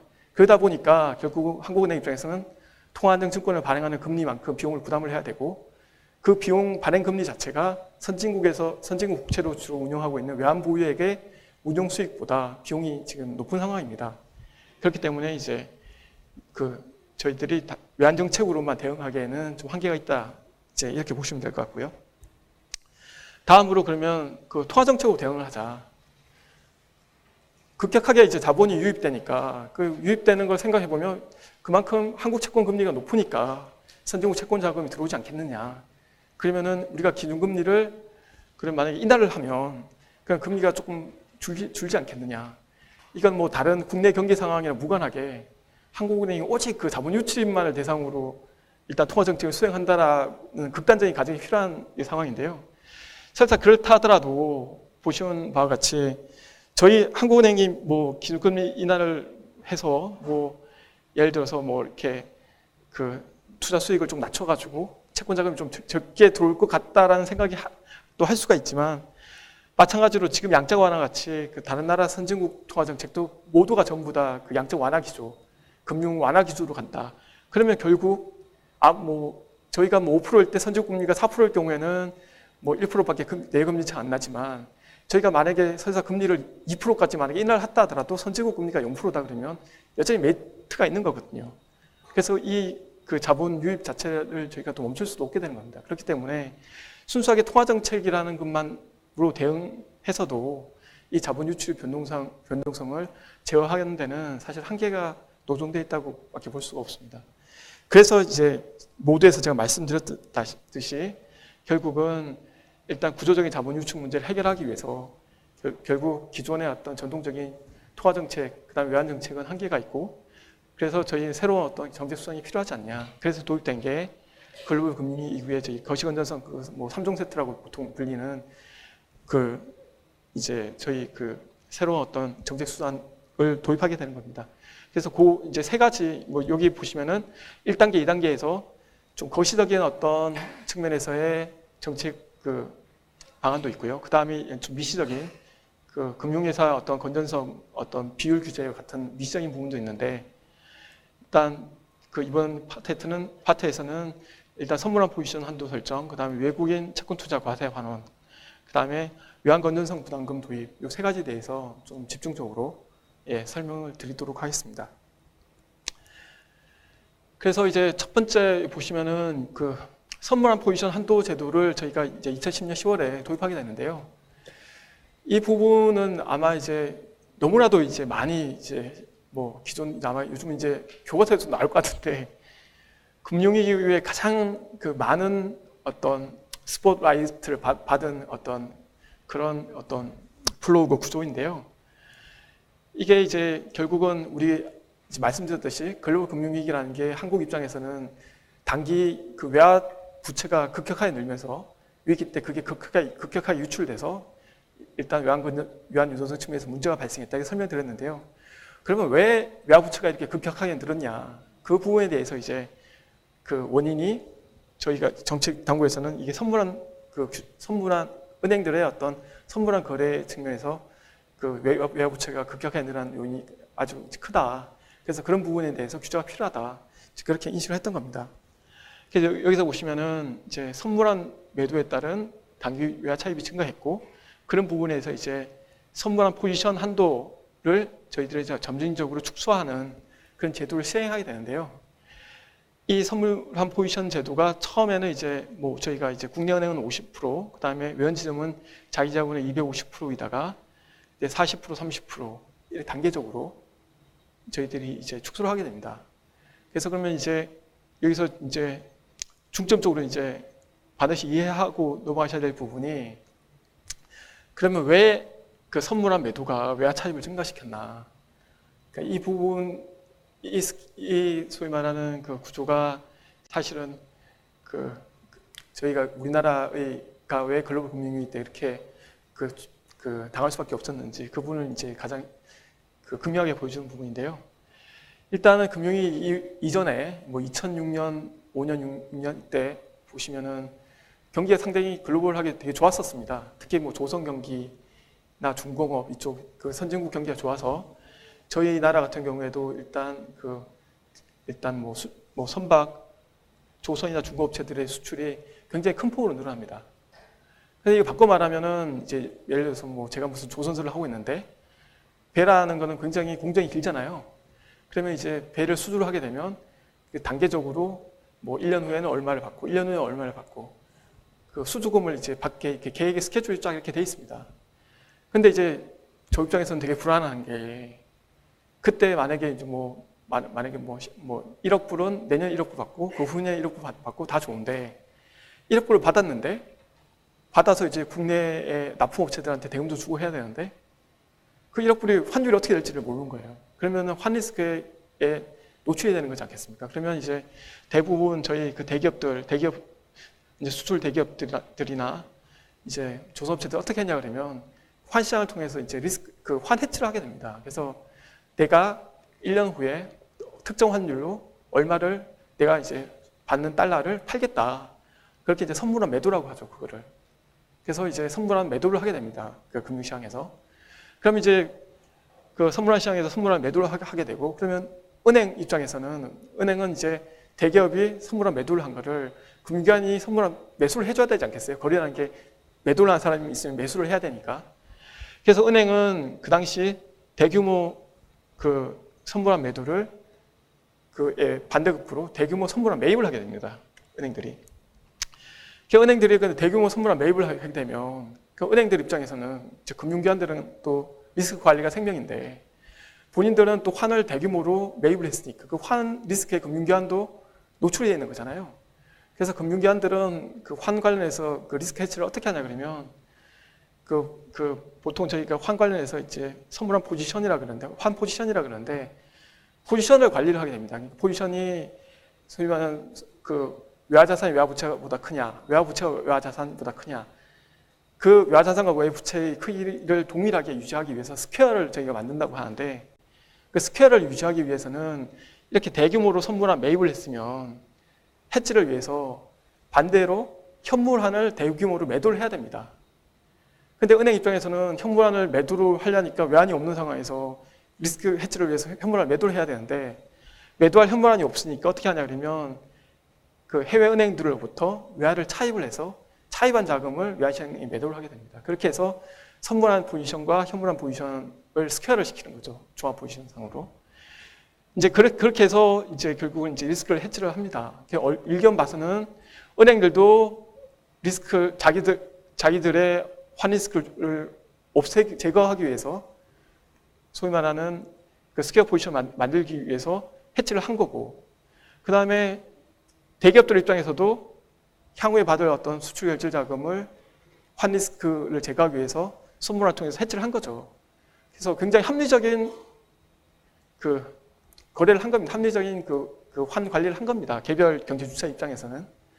근데 우리나라 전체로 봤을 때는 이제 이런 부분들을 전체로 이렇게 그 토탈에서 봤을 때는 결국 남는 거는 그 단기외화 차입이 증가하는 그 결과만 남게 되는 거죠.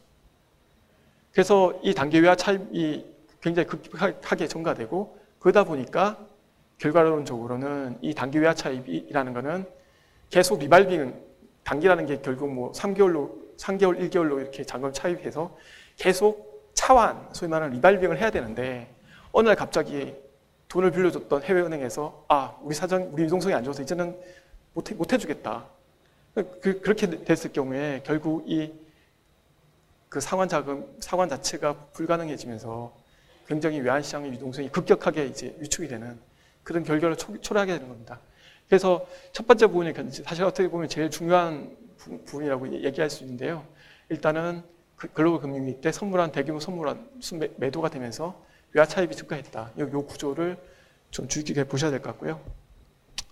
두 번째는 저희가 이제 글로벌 금융위기 때 이렇게 이제 급격하게 자금이 나가다 보니까 정치당국 입장에서는 그 외국인 자금들을 또다시 우리나라로 다시 유입할 수 있는 그런 어떤 인센티브를 이제 부여를 해야 되는데요. 그 중에서 저희 검토했던 게 외국인 투자들한테 채권 투자할 경우에 소위 말하는 이자 소득세와 그 자본이득세 양도 차익에 대한 세금을 부과를 하는데 그 부분을 이제 외국인 투자자들에게 한시적으로 면제를 해줍니다. 그러니까 이게 면제를 해줬더니 기본적으로 이제 소위 말하는 세금이 면제가 되니까 그 세금 효과만큼 훨씬 더 한국 채권에 대한 투자 유인이 커지는 거죠. 그래서 급격하게 이렇게 외국인 채권 자금이 또다시 유입이 됩니다.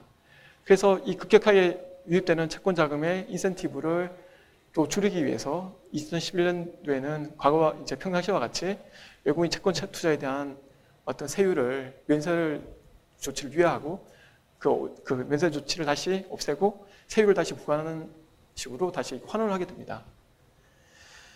그리고 마지막으로 보시면 이제 외환 건전성 부담금 제도를 이제 도입하게 된 건데요. 이거는 뭐냐 그러면 말씀드린 바와 같이 일단은 그 시중은행들이 너무 이렇게 단기 외화 차입을 이제 증가시키는 그런 부분이 우리나라 그 거시 건전성 전체 측면에서는 굉장히 취약한 구조라는 게 밝혀졌기 때문에 그럼 어떻게 하면 금융기관들이 외화 차입을 억제할 거냐 그런 부분에 대해서 이제 가격적인 측면에서 소위 말하는 이제 저희들이 그 가격적인 측면에서 약간은 불리하게 그 부담금이라는 것들을 부과를 하게 되는 겁니다. 그래서 여기 보시면은 부과 대상은 예금 외에 단기적으로 빌려오는 그런 차입금이랑 기타 부채들에게 일단 외환건전성 부담금을 이제 부과를 하는 거고요. 요일로 봤을 때도 단기에는 상대적으로 장기 차입에 비해서 훨씬 더 많은 요일을 부과하게 되는 겁니다.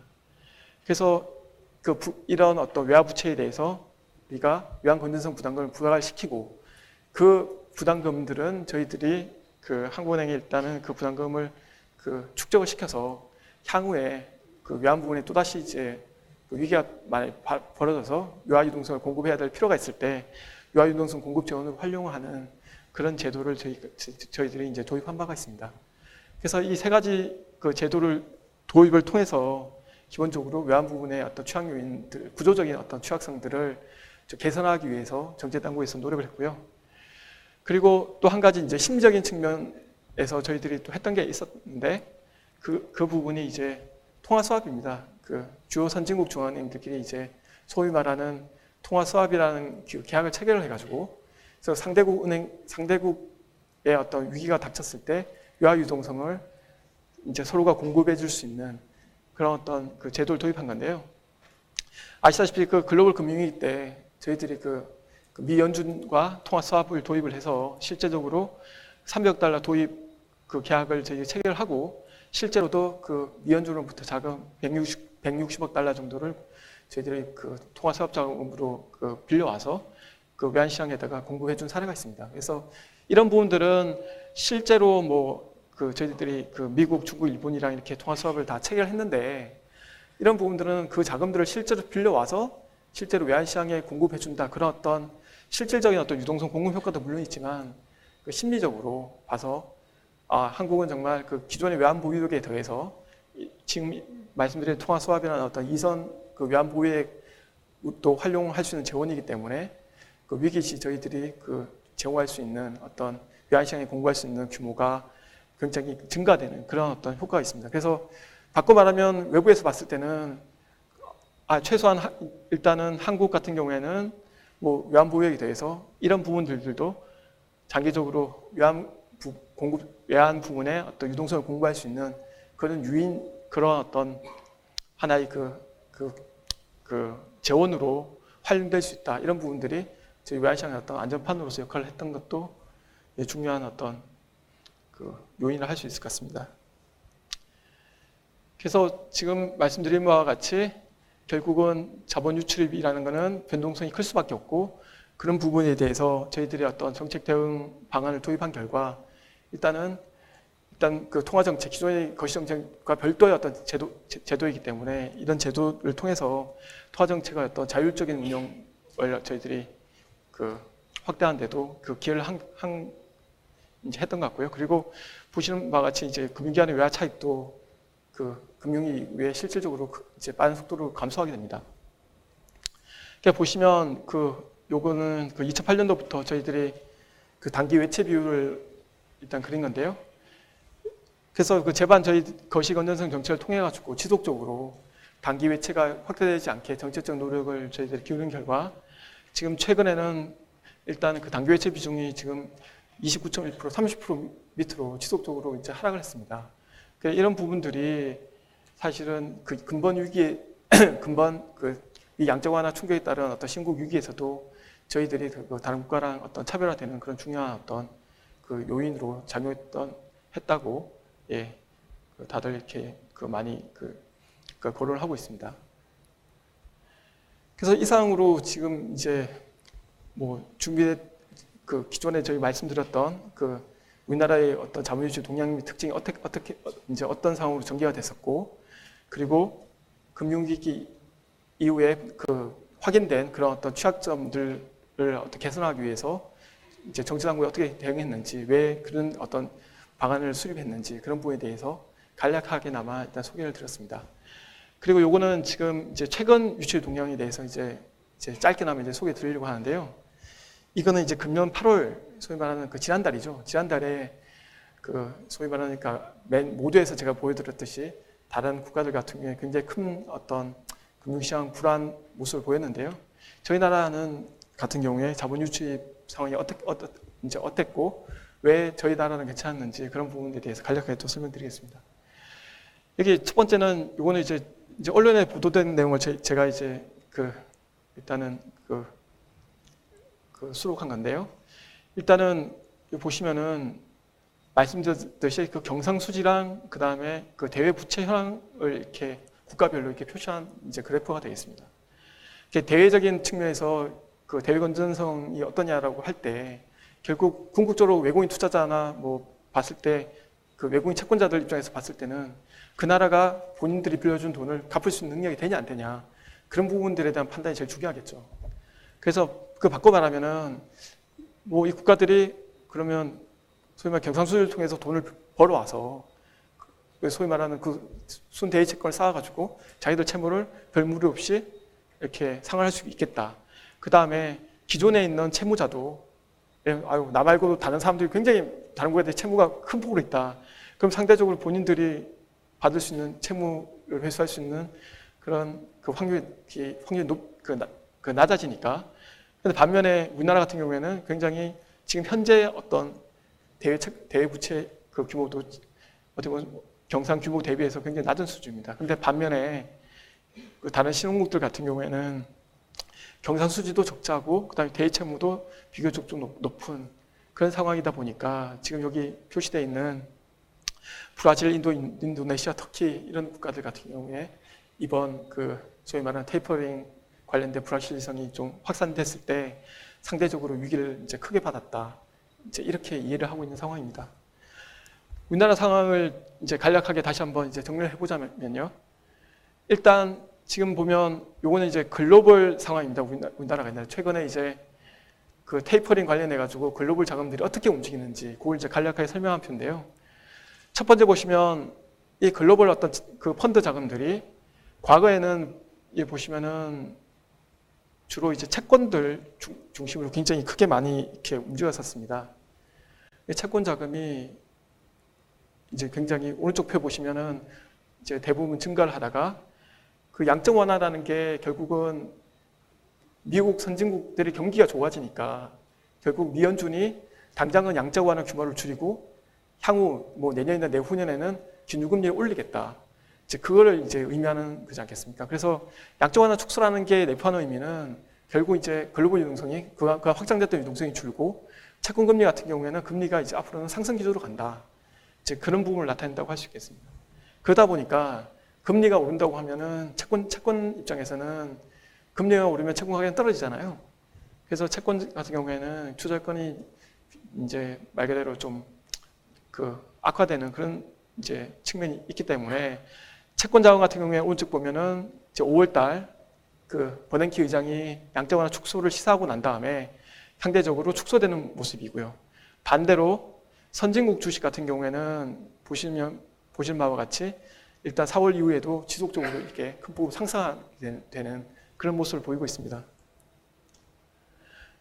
그리고 근데 선진국은 이렇게 상승하지만 신흥국들은 말 그대로 그 테이퍼링 유동성이 만약에 축소가 되면 그동안 신흥국에 몰렸던 자금들이 빠져나가면서 신흥국 경제가 타격을 받을 거다.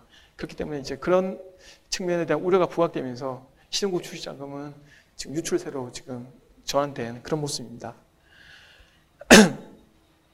이제 다음 이제 슬라이드는 이제 우리나라 외화자금 유출입인데요. 그 말씀드렸듯이 이제 우리나라 같은 경우에 경상거래는 계속 이제 큰 폭의 흑자를 보였습니다. 탄탄하게.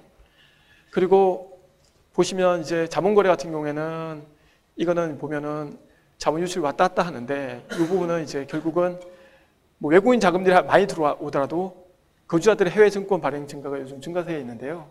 이렇다 보니까 외국인 투자로 들어온 자금이 해외로 빠져나가는 그런 부분이 크고 그다음에 또 해외 증권 투자를 그 거주자들이 해외에서 증권을 발행해서 또 유입되는 자금도 있다 보니까 그런 부분들이 상쇄해서 일단 8월 달만 보면은 일단 자본거래 측면에서 유출은 좀 미미한 상황이고요. 그리고 오른쪽 금융거래를 보면은 이제 말씀드렸다시피 결국 경상거래가 이렇게 크게 되면 이 자금이 결국은 국내에 머물 수 없기 때문에 반대급부로 유출시켜야 됩니다. 그래서 그런 부분들이 일단 금융거래를 통해서 일단 해외 금융기관에 예측을 시킨다든가 아니면 해외 금융자산을 투자 이러면서 금융거래는 소위 말하는 그 보정적 거래라 그러죠. 이런 걸 이제 남는 자금은 어쩔 수 없이 금융적인 요인으로만 밖으로 유출되는. 그래서 보시는 바와 같이 경상거래, 자본거래, 금융거래를 합하면 결국 국제 수지는 항등식이 됩니다. 그래서 일단 우리나라 같은 경우에는 지금 현재는 경상거래가 일단 굉장히 좋고 그 경상거래에 유입된 자금이 결국 해외 금융 자산 운용 쪽으로 이제 유출이 됐다. 이렇게 보시면 될 것 같습니다. 그리고 요 이제 마지막으로는 이제 외국인 증권자금 유출입 관련된 그 슬라이드인데요. 일단은 저희 주식 같은 경우에는 저희 나라 같은 경우에 이제 일단 6월달 같은 경우에 일시적으로 일단 그 양적 완화 충격으로 이제 순유출됐던 측면도 있었지만 7월달부터 다시 증가세로 반전을 해서 지금 굉장히 큰 폭으로 좀 유입되고 있는 그런 상황으로 보시면 될 것 같고요.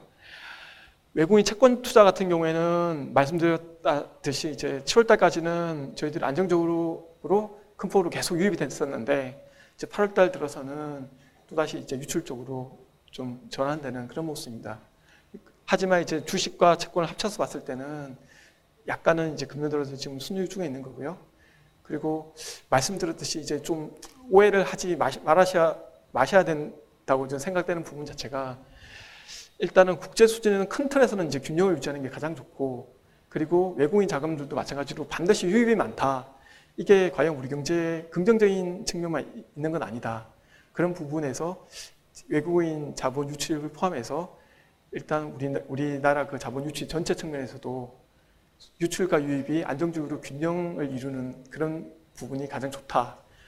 이제 그렇게 그 이해를 하시면 좋을 것 같습니다. 그러니까 일부 뭐 신문 내는 데서는 좀 더 자극적으로 조금이라도 유출되면 큰일 나는 것처럼 얘기하는데 결국 자본이라는 거는 유입이 되면 유출이 돼야 되고 또 유출되면 또 유입되는 그런 측면이 있기 때문에 결국 그런 부분들을 균형적으로 우리가 이해하고 그리고 그런 부분에 대해서 합리적으로 저희들이 그 뭔가 판단을 하는 그런 어떤 측면에서 접근하는 게 바람직하다고 뭐 생각하고 있습니다.